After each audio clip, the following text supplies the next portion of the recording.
हे what's up guys, welcome back once again. दोस्तों, आज की कहानी जो एक्सप्लेन करने जा रहे हैं वो असल में आज से 1000 साल बाद की है। ये वो समय है जब हमारी पृथ्वी पूरी तरह से खत्म हो चुकी है। दुनिया के कुछ ताकतवर लोगों ने अपने फायदे के लिए इसे पूरी तरह से नष्ट कर दिया है। इसीलिए वो अब जाकर एक दूसरे प्लैनेट पर रहते हैं। जैसे अलग अलग तरह की कंट्रीज होती है, वैसे ही हम अलग अलग तरह के प्लैनेट्स को भी देखते हैं जिसमें लोग रहते हैं। इन सभी प्लैनेट की गवर्नमेंट ने एक प्रोग्राम बनाया जिसका नाम उन्होंने रखा है लीग ऑफ रिवर। ये सेम उसी तरह से है जिस तरह से हमारा यूएन है, यानी कि यूनाइटेड नेशन, वो उसी तरह से काम करता है, सभी को कंट्रोल करता है एक तरह से, और होने वाली जंग को रोकने की कोशिश करता है। वेल, नेक्स्ट सीन में हम उन्हीं में से एक टाइटेनियम नाम के प्लैनेट को देखते हैं जो कि काफी एडवांस है। ऊंची ऊंची इमारतें हैं और कार्स फ्लाई कर रही हैं। इसी बीच हमें यह भी बताया जाता है कि इस शहर से बाहर एक शील्ड है जो वहाँ के लोगों को बाहर रहने वाले एलियन और कुछ क्रिएचर से सुरक्षित रखती है, क्योंकि जिस प्लैनेट पर अभी इंसान रह रहे हैं वो तो एलियन का घर हुआ करता था, पर इंसानों की पूरी आदत है कि वो दूसरी की चीज़ों पर कब्जा कर लेते हैं। अब इसके बाद हम उस टाइटेनियम सिटी के जेल में कैद 10 कैदियों को दिखाया जाता है जिन्हें कहीं लेकर जाया जा रहा है। दरअसल इन सभी में से काफ़ी मिलते जुलते ही जुर्म किए हैं, लेकिन तभी वहाँ एक ऑफिसर आकर उन्हें बताता है कि वो उन्हें एक और मौका देना चाहता है, क्योंकि हर किसी को एक मौका मिलना चाहिए। इसीलिए वो उन्हें एक टास्क दे रहा है। यहाँ से 300 किलोमीटर दूर एक आइलैंड है, जो भी वहाँ पहले पहुँच जाएगा उसे रिहा कर दिया जाएगा, और जो हार गया उसे वहीं बाहर ही छोड़ देंगे उन क्रिएचर के पास ही। ये सुनकर सभी बहुत खुश तो होते हैं, लेकिन कुछ दुखी भी हो जाते हैं, क्योंकि 300 किलोमीटर काफ़ी लंबा डिस्टेंस होता है। इसके बाद एक करके सभी को उस जेल से बाहर लाया जाता है। यहाँ पहली बार उस आइलैंड की खाली जगहों को देख पाते हैं जो किसी बंजर वीरानी जैसी लग रही थी। तभी एक ऑफिसर एविन नाम के कैदी को आगे आने को कहता है और उसे सीधे चलने का ऑर्डर देता है। इसीलिए वो चलने लगता है, पर तभी उसके पैर के नीचे एक पत्थर आ जाता है जिसे वो सामने लगी शील्ड पर दे मारता है, जिसे वो ऑफिसर समझ जाता है कि ये काफ़ी शातिर है, जो कि सच था, क्योंकि एविन टाइटेनियम के प्रेसिडेंट का सलाहकार हुआ करता था। और फिर उसे एक दिन प्रेसिडेंट की काली करतूतों के बारे में पता चल गया, जिसकी वजह से आज उसे यहाँ पर सज़ा भुगतनी पड़ रही है। पर वो इस जगह से काफ़ी हद तक वाकिफ़ है और हर क्रिएचर के बारे में जानता है, वो कहाँ रहता है, कैसे हमला करता है, सब कुछ। इसके बाद वो उन सभी कैदियों को एक बॉक्स दिया जाता है जिसमें कुछ हथियार और खाने पीने का सामान होता है जो उनके सर्वाइवल में मदद करेगा। फिर उन सभी को शील्ड से बाहर करके उसे बंद कर दिया जाता है, यानी कि अब उनके हर कदम पर खतरा है। हम रायन नाम के आदमी को देखते हैं जो सभी को कंट्रोल करना चाहता है, क्योंकि वो इस ग्रुप के लीडर के फिराक में है। लेकिन एविन कहता है कि वो उसकी बात नहीं मानेगा। तभी वायना नाम की लेडी आती है जो कि एविन की बात पर राजी थी। अब इसके बाद उस डब्बे को खोला जाता है जिसमें सबसे पहले बड़ी ही चालाकी से एविन एक चाकू को निकाल लेता है। इस दौरान रायन उस पूरे डब्बे को अपने पास रख लेता है। वो चाहता है कि सब कुछ उसके कंट्रोल में हो, ये पूरा ग्रुप उसके इशारों पर चले, लेकिन एविन ऐसा नहीं करेगा। इसीलिए वो उसके लिए एक आदमी के गले पर चाकू रखकर उसे धमकाता है कि अगर तुम्हें मुझे खाना नहीं दिया तो मैं इसे मार दूंगा, जिससे कि रायन को उसे कुछ खाना देना ही पड़ता है। पर फिर एविन उसे वो स्टील बॉक्स भी मांगता है, लेकिन वो कहता है इसके बदले में तुम्हें अपना पूरा खाना हमें देना होगा। पहले तो एविन बहुत सोचता है और फिर एक बंदे का हिस्सा अपने पास रखकर उसे और बाकी दे देता है, जिसके बदले में उसे वो स्टील बॉक्स मिल जाता है, जिसका वो क्या करेगा ये आपको कुछ ही देर में पता चल जाएगा। कुछ देर बाद अब वो आयना की कमर पर एक रस्सी बांधता है और फिर उसे खुद को अटैच कर लेता है। देन वो दोनों ही उस डब्बे को पुल करते हुए आगे की ओर चलना शुरू करते हैं। इधर ये ग्रुप भी दूसरे रास्ते की ओर चलना शुरू करता है। पर कुछ घंटे बाद हम देखते हैं कि एक मिलिया नाम की लेडी एविन के पास दौड़ती हुई आती है, जो कि रायन के ग्रुप की थी। लेकिन अब वो इनसे कहती है कि वो इनके साथ रहना चाहती है, वो अपनी टीम में ले ले उसे। लेकिन वो ये कहकर मना कर देता कि उसके पास सिर्फ एक ही इंसान के लिए खाना है और पहले से वो 2 लोग हैं, तुम वापस चली जाओ। उधर हम एक ऑफिसर को एक डिवाइस की मदद से प्रेसिडेंट से बात करते हुए सुन पाते हैं, जिसमें वो उसे डांटते हुए बोलते हैं कि तुमने अभी तक एविन को मारा क्यों नहीं। वो ऑफिसर उन्हें बताता है कि जब तक वो उस मैग्नेटिक फील्ड तक नहीं पहुंच जाता हमारा बाहर जाना सेफ नहीं है, और आप टेंशन मत लीजिए, वो लोग जिस रास्ते पर जा रहे हैं ज्यादा देर टिक नहीं पाएंगे। उधर वो दोनों घंटों तक उस बॉक्स के साथ चलते रहते हैं और थक जाते हैं। एक जगह आना को पानी मिलता है जिसे वो खुद को साफ करती है। तभी एक पीछे से हम किसी सांप के आकार जैसा एडवांस क्रिएचर को देखते हैं जो कि उसके ऊपर हमला करने वाला होता है, कि तभी एविन आकर उसे पकड़ लेता और बीच से काट देता है। लेकिन वो उसे फेंकता नहीं है, बल्कि एक हथियार के तौर पर उसे अपने पास रख लेता है। पर इस हादसे में हम देखते हैं कि एविन को पेट में कट लग गया है, जिसे आना ठीक करती है। तभी वहां पर रायन के लोग आ जाते हैं और जो उसे वो बॉक्स वापस देने को कहते हैं। न जाने उन्हें क्या सूझा, पर अब एविन मना कर देता है, पर वो कहाँ सुनने वाले थे। इसीलिए रायन अपने एक आदमी को उसे वो छीन कर लाने को कहता है। एविन पहले से इस चीज के लिए तैयार था और इसीलिए वो उस क्रिएचर से एक हथियार बनाकर उस आदमी पर वार करता है, जिससे वो डर कर पीछे हट जाता है। और रायन भी समझ जाता है कि इससे पंगा लेना आसान नहीं है। अब वो दोनों फिर से अपना सफर शुरू करते हैं। पर दोस्तों बीच रास्ते में एविन को कुछ महसूस होता है, इसीलिए वो एना को तुरंत ही वहां लेट जाने को कहता है। इसी बीच हम उनके पीछे आ रहे रैन के ग्रुप को देखते हैं जो एक बहुत बड़ी मुसीबत में फंस जाते हैं।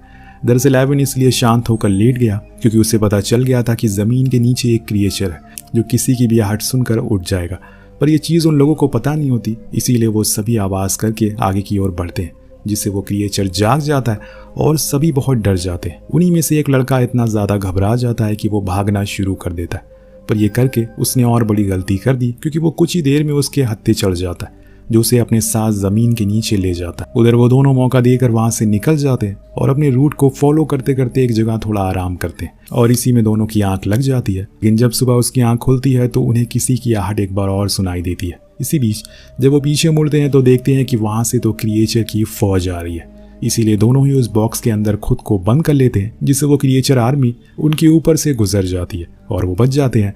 यानी कि ऐसा कुछ होने वाला है, इसीलिए एविन ने इस बॉक्स को लिया था या फिर कुछ और वजह थी। खैर वो बॉक्स की हालत बहुत ही ज़्यादा खराब हो चुकी है, इसीलिए वो दोनों उसे वहीं छोड़ देते हैं और आगे चल देते हैं। वहाँ दूसरी तरफ रैन सभी से कहता है कि हमें कुछ देर आराम करना चाहिए, उसके बाद हम आगे चलेंगे। लेकिन ये बात मिलिया को पसंद नहीं आती क्योंकि उसका कहना था कि ऐसा करने पर वो दोनों हमसे आगे निकल जाएंगे। लेकिन रैन नहीं मानता है, वो खुद अपनी रस्सी को काट देता है और उनकी ओर भागना शुरू कर देता है। इस बात से रैन गुस्सा होकर उसके पीछे जाता है, लेकिन तभी उसका पैर एक दलदल में फंस जाता है, जिससे वो उसके अंदर घुसते ही चली जाती है, जिससे कि वो अपने लोगों से मदद भी मांगता है, लेकिन कोई भी उसकी मदद नहीं करता। सभी एविन के पास जाने लगते हैं जो देखकर वो बहुत चिल्लाता है, लेकिन तभी एक बूढ़ा आदमी आकर उसकी मदद करता है जो कि उसी की ग्रुप का था। कुछ देर बाद अंधेरा हो जाता है, दोनों ही आंख जलाकर वहीं बैठ जाते हैं और कुछ खाते हैं क्योंकि उन्होंने सुबह से कुछ खाया नहीं था, बस चले ही जा रहे थे। इस दौरान एना उसे पूछती है कि आखिर तुम्हें जेल में क्यों डाला गया, तुम तो अच्छे इंसान लगते हो, पढ़े लिखे भी लगते हो। तो वो बताता है कि मैं प्रेसिडेंट का एडवाइज़र था, पर एक दिन मुझे उसके सारे कोड्स के बारे में पता लग गया जिसकी भनक उसे भी लग गई। फिर वो खुद को बचाने के चक्कर में उसने मुझ पर झूठे आरोप लगाकर मुझे जेल में बंद करवा दिया। वो मुझे मानना ही चाहता, इसीलिए उसने मुझे यहाँ भेजा। इसके बाद दोनों आराम करते हैं। ऐसे ही कुछ देर बाद सुबह हो जाती, जहाँ पर हम मिलिया को देखते हैं जो उन लोगों के साथ एविन का पीछा करते करते काफ़ी आगे तक आ गई है। तभी उसे एक जगह पर दो कैनिबल दिख जाते हैं जो कि इंसानों को खा रहे थे, जिन्हें देखकर सभी भागते हैं, लेकिन वो इनके ग्रुप की एक लड़की को पकड़ लेते हैं और उन्हें मारना शुरू कर देता है। कुछ ही देर बाद वो अपना दम तोड़ देती है। उसकी चीखें यहाँ एना भी सुन लेती है। वो उसे बचाने के लिए चलने को कहती है, लेकिन एविन मना कर देता है क्योंकि वहाँ जाना खतरे से खाली नहीं है। अब तक तो वो उसे मार चुका था। वो एना को ये भी कहता है कि तुम्हारी जिम्मेदारी मेरे ऊपर है, इसीलिए तुम्हें कुछ नहीं होना चाहिए। लेकिन एना इस बात से काफ़ी नाराज़ होती है और उसे गुस्से में डरपोक कह देती है, जिस बात को सुनकर एविन तेज तेज चिल्लाना शुरू कर देता है कि आ कैनिबल मुझे खा, और उसे ऐसा देखकर एना रोना शुरू कर देती है, इसीलिए वो चुप हो जाता है। उधर हम मिलिया को देखते हैं जो कि अपने बचे हुए लोगों के साथ एक पत्थर के पीछे छुपी हुई है ताकि वो कैनिबल्स उन्हें कोई नुकसान ना पहुंचाए। लेकिन तभी वहां पर रैन आ जाता है जो उसे देखकर उसके गले को पकड़ने लगता है और मारना शुरू कर देता है। तो वो अपने बचाव में उसे बताती है कि एविन प्रेसिडेंट का एडवाइजर हुआ करता था, लेकिन उसे उनके राज पता चल गए, इसीलिए वो यहाँ पर कैद है। प्रेसिडेंट उसे ढूंढ रहे हैं और इसीलिए अगर हम उसे उनको सौंप दें तो हम सभी बच जाएंगे। लेकिन रैन को उसकी किसी बात पर भरोसा नहीं था। वो उसे फिर भी मारता है, जिसे बचकर वो भागना शुरू कर देती है। लेकिन दोस्तों तभी वो गिर जाती है और देखते ही देखते उसके शरीर पर स्वान क्रिएचर के जाल बिछ जाते हैं जो उसे कच्चा ही खाना शुरू कर देते हैं। इसके बाद जेन वही बूढ़े आदमी रैन से कहता है कि हमें एक प्लान बनाना चाहिए, क्योंकि मैंने भी इवान के बारे में सुना है कि वो सरकार के साथ काफ़ी टाइम तक था, इसीलिए अगर हम उसे पकड़कर सरकार के हवाले कर दें तो हम बच जाएंगे। रैन को सही लगता है, इसीलिए वो जेन को उनके पास भेजता है एक प्लान बनाकर, जहाँ जाकर वो एना से मदद मांगता है कि वो उसे कुछ खाने को दे दे।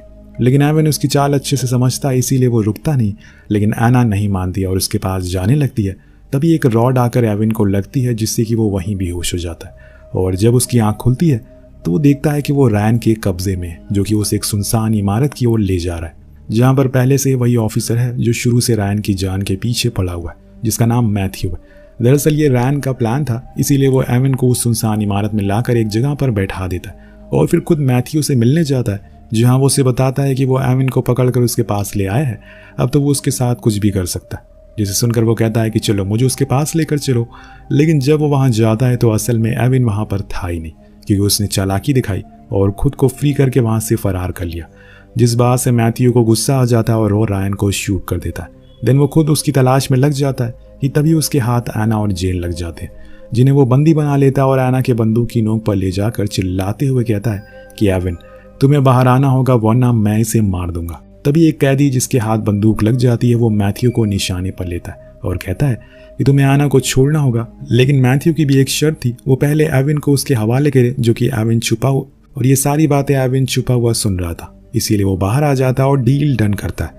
इसके बाद वो आना को छोड़ देते हैं और एविन मैथ्यू के पास जाने लगता है कि तभी रायन पीछे से आ जाता है जिसके अंदर अभी भी कुछ जान बची हुई है। वो मैथ्यू के सर पर हमला करता है और फिर उसे बहुत ही बेरहमी से मार डालता है। लेकिन इतनी ही देर में मैथ्यू ने आना के बैक पर एक इंजेक्शन लगा दिया था जिससे वो बेहोश हो जाती है। उधर एविन रायन के पास जाकर उसे थैंक यू बोलता है, पर तब तक उसने अपना दम तोड़ दिया है। अब ये तीनों ही अब उस इमारत से बाहर आ जाते हैं। अब उनके सामने अथाह समुंदर आ जाता है जिसे पार कर पाना नामुमकिन है, जो बात जेन भी कहता है। लेकिन एविन उन्हें बताता है कि जो ये समुंदर में छोटे छोटे टीले हैं, हमें उनकी मदद से इस समुंदर को पार कर सकते हैं। जेन बोलता है कि ऐसा पॉसिबल नहीं है, ऐसा करने पर हम डूब भी सकते हैं। एविन खुद उस टीले के ऊपर जाता है और उसे खिसकने लगता है, जिसको देखकर जेन भी उस पर चढ़ जाता है।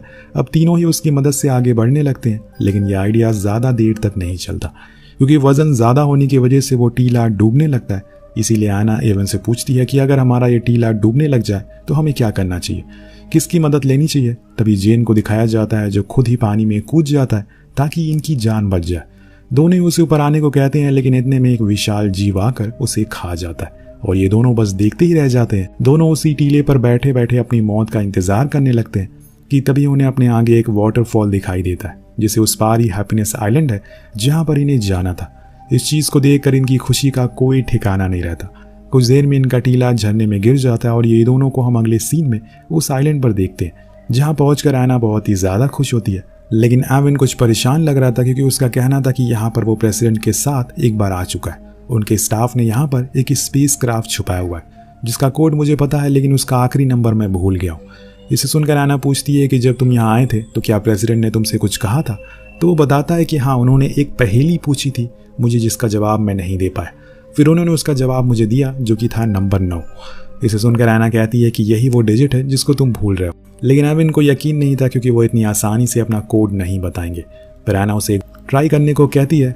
दरअसल दोस्तों, यहाँ पर 2 बार ही कोड डाल सकते हैं, इसीलिए वो पहली बार वाला कोड डालता है जो उसे लगता है कि सही है, लेकिन वो कोड गलत होता है। फिर वो आना वाला कोड डालता है और बूम, वहाँ एक सीक्रेट पैसेज खुलता है जिसके अंदर एक स्पेस क्राफ्ट खड़ा हुआ था। उसे देखकर आना बहुत ज्यादा खुश होती है, क्योंकि वो उन 10 लोगों में से बस 2 ही लोग जिंदा बचे हैं। लेकिन तभी एविन कहता है कि तुम्हें अकेले ही जाना होगा, क्योंकि इसमें बस एक ही सीट है। आना ये सुनकर बहुत उदास हो जाती है और फिर उसे आखिरी में समझ आता है कि वो मजाक कर रहा था।